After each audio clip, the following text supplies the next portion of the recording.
अब देखिए आपको हम बताते हैं क्वेश्चन नंबर 86। क्वेश्चन नंबर 86 में इस तरह से कंपाउंड दिया हुआ है और KCN है। KCN का मतलब है, आप समझ रहे होंगे, Cn माइनस है, और यहाँ पर CH डबल बॉन्ड O है। ठीक है, ये sp2 हाइब्रिडाइज होता है, प्लेनर होता है। तो sp2 हाइब्रिडाइज होने का मतलब, प्लेनर होने का मतलब यह है कि जब ये Cn माइनस अटैक करेगा तो ये दोनों तरफ से अटैक करेगा। ठीक है, दोनों तरफ से अटैक करेगा। एक तरफ से Cn लगेगा और दूसरे तरफ से जो है OH लगेगा, लेकिन Cn जो है दोनों तरफ से लगेगा। कुल मिलाकर यही इसमें समझना है। ठीक है, तो देखिए मैं आपको बताता हूँ। सबसे पहला नंबर, ये Cn जो है यहाँ पर जुड़ेगा और Cn जुड़ने के बाद जो है ये O माइनस के रूप में खुलेगा, और O माइनस जो है यहाँ पर देखिए बाद में हाइड्रोलाइसिस H प्लस दिया हुआ है, तो प्रोटोनेशन करने के बाद OH बना लेगा। तो क्या बनाएगा ये मैं ज़रा लिखना का कोशिश कर रहा हूँ। सबसे पहला नंबर देखिए, ये HOH है और ये देखिए CH2OH है। इसमें तो कोई दिक्कत की बात ही नहीं। दिक्कत देखिए थोड़ा सा यहाँ होने वाला है। यहाँ पर क्या होने वाला है बच्चों कि यहाँ पर देखिए एक हाइड्रोजन तो है ही। ठीक है, एक हाइड्रोजन है, तो मैं ऐसा करता हूँ कुछ देर के लिए हाइड्रोजन को ऊपर कर देता हूँ। ठीक है, और एक बार जब Cn इधर से अटैक किया होगा तो OH उस तरफ खुला होगा। एक सिचुएशन तो ऐसा रहा होगा, और दूसरा सिचुएशन ऐसा हुआ होगा यहाँ पर कि Cn अगर इधर से अटैक किया होगा, ठीक है, तो OH इस तरफ खुल गया होगा, है ना। और उस हिसाब से देखिए यहाँ पर HOH नीचे वाले के कन्फिगरेशन में कोई चेंजिंग नहीं है, और ये कुछ ऐसा ही है। अब इसको अगर आप थोड़ा सा रोटेट कर दीजिए, इस वाले को रोटेट कर दीजिए यहाँ से, तो इसका जो स्ट्रक्चर बनेगा वो कैसा बनेगा। नीचे वाला तो देखिए वैसे एज इट इज फिक्स है। क्यों फिक्स है? क्योंकि नीचे वाले कार्बन पर जब कोई रिएक्शन ही नहीं हुआ तो देखिए HOH दो बार स्विचिंग करेंगे तो ये कुछ इस तरह का कन्फिगरेशन देगा। फिर उसके बाद जो है यहाँ पर भी दो बार स्विचिंग कीजिए। बेसिकली मैं Cn को ऊपर लेकर जाना चाह रहा हूँ, तो Cn को ऊपर लेकर जाएंगे तो ये बनेगा, OH इधर आ जाएगा, H यहाँ पर, Cn यहाँ, और HOH और फिर CH2OH। अब गौर से देखिए तो नीचे वाला कन्फिगरेशन तो क्या है, दोनों में फिक्स है, और ऊपर वाला एक दूसरे के मिरर इमेज है।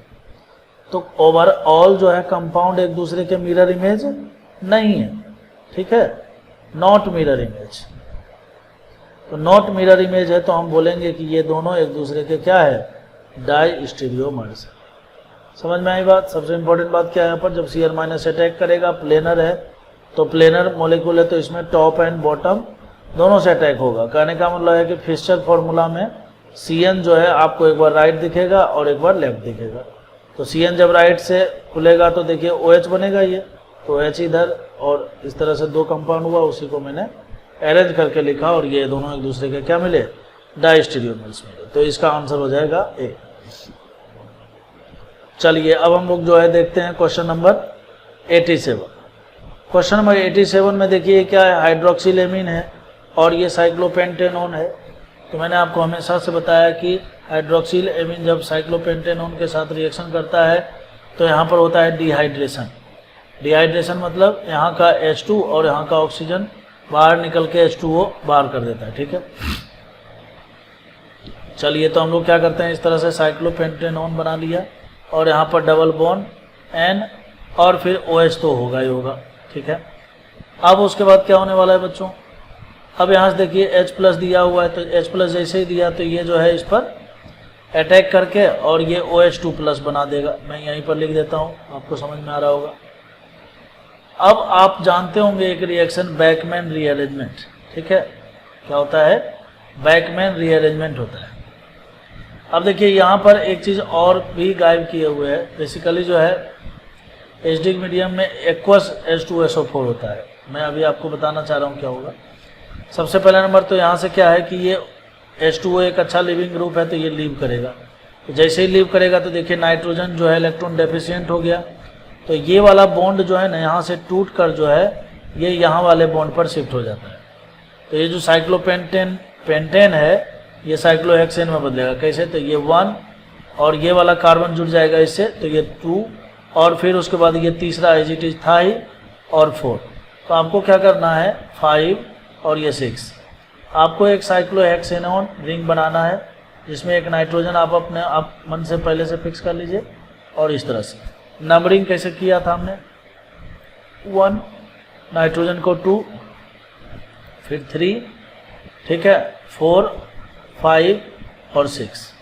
अब देखिए नाइट्रोजन और तीसरा नंबर जो कार्बन है उसके बीच में देखिए यहाँ पर डबल बॉन्ड है और ये जो बॉन्ड है टूट कर कहाँ से गया था, तीसरे से गया था, तो यहाँ पर पॉजिटिव चार्ज भी होगा। ठीक है, अब मैं हमेशा बोलता हूँ कि कभी कभी क्या होता है कि क्वेश्चन में जो है ना इन्फॉर्मेशन अधूरा होता है।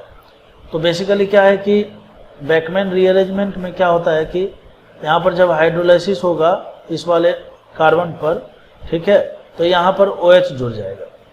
तो OH जुड़ने का मतलब क्या है कि देखिए ये कुछ इस तरह से बनाएगा, दिया हुआ नहीं है, बहुत बार बोले ना इन्फॉर्मेशन मिसिंग रहता है तो आपको जो है थोड़ा समझना पड़ता है।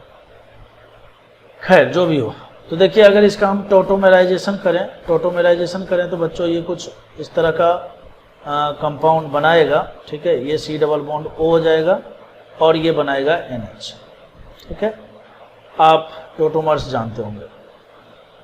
ठीक है, अब देखिए यहाँ पर लास्ट में कहता है कि लिथियम एल्युमिनियम हाइड्राइड। तो देखिए गौर से, तो ये क्या बन गया है, एमाइड बना है। क्या बना है? एमाइड बना है। और एमाइड का जब लिथियम एल्युमिनियम हाइड्राइड से हम लोग रिडक्शन करते हैं, देखिए मैं पहले लिख के बताता हूँ, RCONH2 है, एमाइड है, और इसका जो है LAH लिथियम एल्युमिनियम हाइड्राइड से रिडक्शन करते हैं, तो यहाँ से जो ये C डबल बॉन्ड O है ना, ये CH2 में बदल जाता है, तो RCH2 NH2 में बदल जाता है। कहने का मतलब सिंपल, ये डबल बॉन्ड H2 में बदल जाता है। तो आपको यहाँ पर बताइए क्या हो जाएगा, ये जो डबल बॉन्ड है ये सिंपल H2 में बदल जाएगा। तो डायरेक्ट ऑप्शन ही पहचान लेते हैं। तो इस तरह से एक साइक्लोहेक्सेन जो है टाइप का रिंग होगा और बीच में एक नाइट्रोजन होगा। तो ऑप्शन नंबर बी देखिए इसका करेक्ट आंसर दिख रहा है। ठीक है, तो मैं उम्मीद करता हूँ कि आपको ये क्वेश्चन समझ में आया है। ठीक है, जब भी आप डिस्कशन करने के लिए, प्रॉब्लम सॉल्व करने के लिए बैठे, तो आपका जो नोट्स है ना, नोट्स जो आपको पढ़ाया जाता है वो आपको अच्छे से याद होना चाहिए। और नहीं भी याद रहता है तो आप उसको बार बार रिवाइज करते रहें, आपको ज़रूर याद होगा। ठीक है, अब हम लोग नेक्स्ट क्वेश्चन देखते हैं।